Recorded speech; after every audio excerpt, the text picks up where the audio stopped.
بغیر حوالے کے حدیث ہرگز پوسٹ یا شیئر نہ کرے۔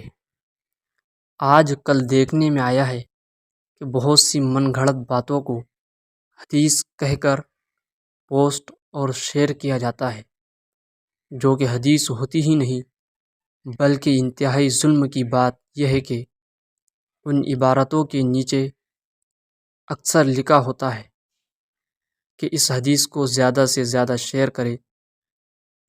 رسول اللہ صلی اللہ علیہ وسلم کا فرمان ہے کہ جو کوئی میری نسبت سے وہ بات بیان کرے جو میں نے نہیں کہی تو وہ شخص اپنا ٹھکانہ جہنم میں تلاش کرے۔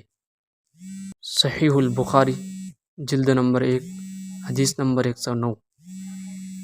اس لیے ہمیں چاہیے کہ ایسی حدیثیں جو من گھڑت ہوں ان کو بیان نہ کرے، ورنہ اس وعید میں ہمارا بھی شمار ہو جائے گا، اور ایسی احادیث کو شیئر کرے جس میں حوالے ہو یا جس کے متعلق آپ کو پورا اعتماد ہو، وہی حدیث شیئر کرے ورنہ نہ کرے۔